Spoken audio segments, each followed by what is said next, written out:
Hello! Again.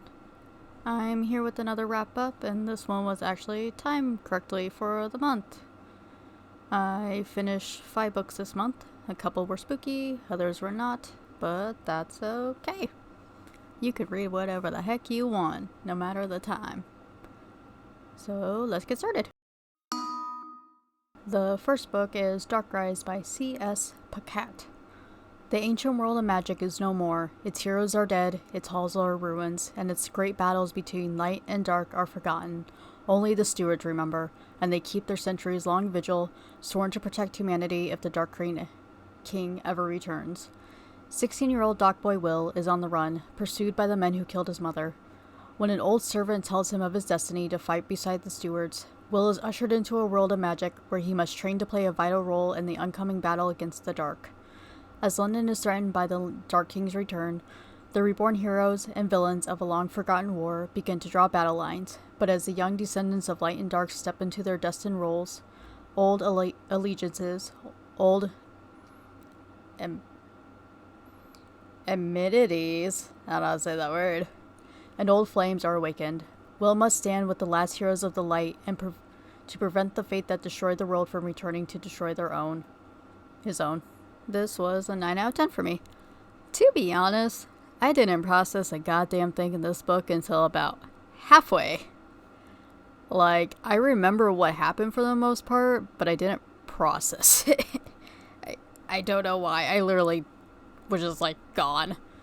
But when I finally zoned back in from wherever the heck my mind went to, then I was like, oh hell yeah, this is spicy.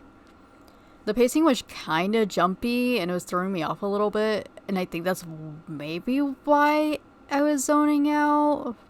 I don't know. I still really liked it though. Like when I finally came back to wherever I was. I liked it. And it's not a typical Chosen One story, which is even better.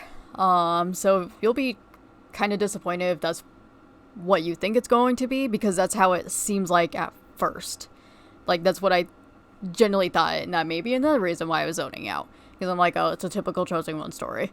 No. But I was sorely disappointed. I'm like, oh my god, that twist. Heck yeah. To be honest, I also feel really bad for Will, too. Because this dude just wants to help people, and everyone keeps turning on him, and I don't want to spoil anything, but dang. He just wants to protect his friends. But destiny. Also, I love James. He's so sassy, and I just want to pat him on the head. He'd probably bite me, but I want to do it. But I'll have to probably reread this before the next book comes out, because I was mentally gone a lot of the time. But I'm really excited for the next book. I think it's gonna be good. The next book is Cinders and Sparrows by Stefan Bachmann. When a scarecrow climbs over the garden wall, delivering 12-year-old orphan Zita Bridgeborn a letter saying she has inherited a distant castle, she jumps at the chance of adventure. But little does she know that she is about to be thrust into a centuries-old battle between good and evil. Blackbird Castle was once home to a powerful dynasty of witches, all of them now dead under mysterious circumstances. Zita is the last of her line, and Zita, unfortunately, doesn't know the first thing about being a witch. As she begins her lessons in charms and spells with her guardian, Miss Cantaker, Zita makes new allies. A crow, a talking marblehead, 2 castle servants just her age, named Bram and Minifer, and the silent ghost of a green-eyed girl. But who is friend and who is foe? Zita must race to untangle her past and find the magic to save the home she's always hoped for. Because whatever claimed the souls of her family is now after her. This was a 7 out of 10 for me. I bought this book mostly based on the cover, but the description seemed pretty good, so I was like, let's go for it. Immediately when I started it, it gave me autumn vibes, and I loved it. I don't think a book has ever given me specific season vibes, but this one did. Like, it was literally perfect. It was actually quite incredible. It kind of played out like a typical kids movie, which was actually kind of interesting. Made for weird pacing, but it is middle grade, so I don't know. You could immediately tell who the villain was though, and that was kind of annoying.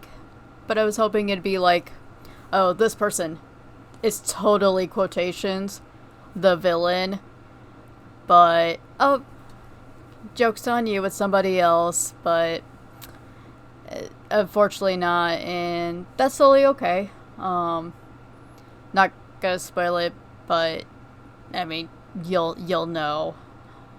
But I also really like Zeta. She's kind of gullible, but still spunky and brave. So, not the worst character I've read. I'm just like, dang it, child, stop it. Like, there's some parts I'm just like, stop it. But she's not the worst. Still liked her. It was still a really, really, really good book. I would definitely recommend it for autumn, Halloween season. I did enjoy some of the twists. There was a couple of holes that didn't get filled. But, oh, well, it is what it is. It makes it a little anticlimactic. But I liked it. Wasn't bad. I'd read it again during the autumn season. Even though I already know what happens, but yeah. The next book is Sophie and the Bone Song by Adrienne Tooley. Music runs in Sophie's blood. Her father is in music, one of only 5 musicians in the country licensed to compose and perform original songs. In the Kingdom of Ale, where winter is endless and magic is accessible to all, there are strict anti-magic laws ensuring music remains the last untouched art. Sophie has spent her entire life training to inherit her father's title, but on the day of the auditions, she is presented with an unexpected competition in the form of Lora, a girl who has never before played the lute. Yet somehow, to Sophie's horror, Lora puts on a performance that thoroughly enchants the judges, almost like magic. The same day Lora wins the title of music, Sophie's father dies, and a grieving Sophie sets out to prove Lora is using illegal magic in her performances. But the more time she spends with Lora, the more Sophie begins to doubt everything she knows about her family, her music, and the girl she thought was her enemy. As Sophie works to reclaim her rightful place as music, she is forced to face the dark secrets of her past and the magic she was trained to avoid, all while trying not to fall for the girl who stole her future. This was a 7 out of 10 for me.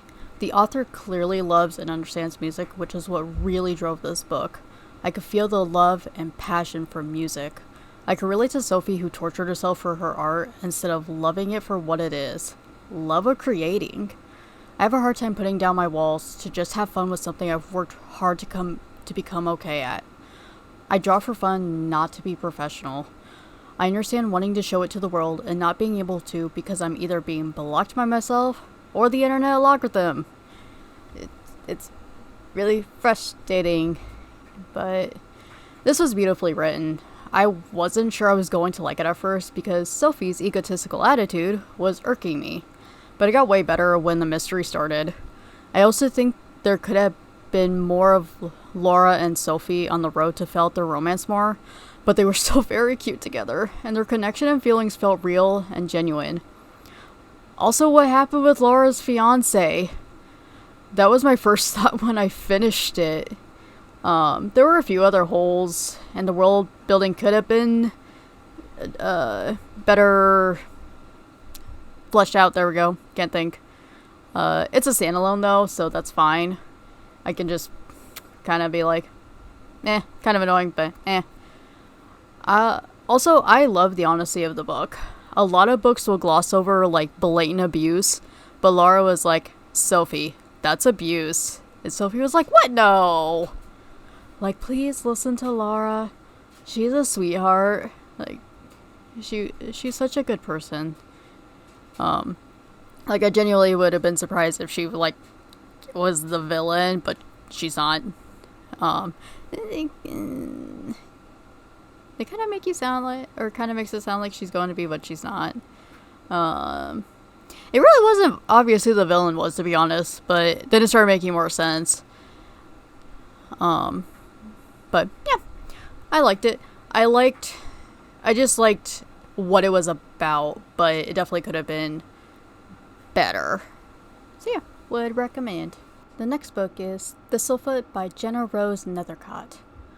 The Yaga siblings, Bellatine, a young worker, and Isaac, a wayfaring street performer and con artist, have been estranged since childhood, separated both by resentment and by wide miles of American highway. But when they learn that they are to receive a mysterious inheritance, the siblings are reunited, only to discover that their bequest isn't land or money, but something far stranger, a sentient house on chicken legs.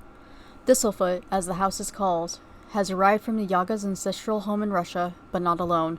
A sinister figure known only as the Long Shadow Man has trekked to American shores, bearing with him violent secrets from the past, fiery memories that have hidden in Isaac and Bellatine's blood for generations. As the Yaga siblings embark with Thistlefoot on a final cross-country tour of their family's traveling theater show, the Long Shadow Man follows in relentless pursuit, seeding destruction in his wake. Ultimately, time, magic, and legacy must collide, erupting in a powerful conflagration to determine who gets to remember the past and craft a new future. An enchanted adventure illuminated by Jewish myth and adorned with lyrical prose as tantalizing and sweet as briar berries, Thistlefoot is an immersive modern fantasy saga by a bold new talent. This was an 8 out of 10 for me. I really enjoyed how unique this book was, which makes it kind of hard to review. There was a lot going on, but not at the same time. The writing was really good though, which sort of made up for it. I don't know much about Jewish folklore though, or history, besides the very sad amount I've learned in school, which is mostly sad stuff. So it kind of took me out of what was happening because I didn't know many of the references in history. There were a few questions that didn't get answered either, but that's okay. The Long Shadow Man was disturbing and corrupt. He thought he was doing good, but clearly he was harming innocent people because of distorted thinking and blind loyalty to racist ideology, which that's been happening to Jewish people for God knows how long. Too long. And it needs to stop because it's stupid. But too many thoughts going in my head. Like what it's like referencing and stuff. But it's referencing a lot that's been going on. Even nowadays. Which is just so stupid. But good things is, on a better note, I think I mostly enjoyed when Thistlefoot was talking or Baba Yaga and finding out her history. That was really interesting. But I think the moral the author was trying to tell us is to watch, listen, don't repeat history, but don't forget it. Everyone has a story, and stories are never forgotten, as long as people remember them. The final book is The Clackity by Lora Senf. Evie Von Rath lives in Blight Harbor, the 7th most haunted town in America, with her aunt Desdemona, the local paranormal expert. Des doesn't have many rules except one: stay out of the abandoned slaughterhouse at the edge of town. But when her aunt disappears into the building, Evie goes searching for her. There she meets the Clackity, a creature who lives in the shadows and seams of the slaughterhouse. The Clackity makes a deal with Evie to help get Des back in exchange for the ghost of John Jeffrey Pope, a serial killer who stalked Blight Harbor 100 years earlier. Evie reluctantly embarks on a journey into a strange otherworld filled with hungry witches, penny-eyed ghosts, and a memory thief, all while being pursued by a dead man whose only goal is to add Evie to his collection of lost souls. Will she ever find Des, or is the Clackity planning something far more sinister? This was a 10 out of 10 for me. I would really recommend this if you like Coraline. It has the exact same vibe, and I loved it so much.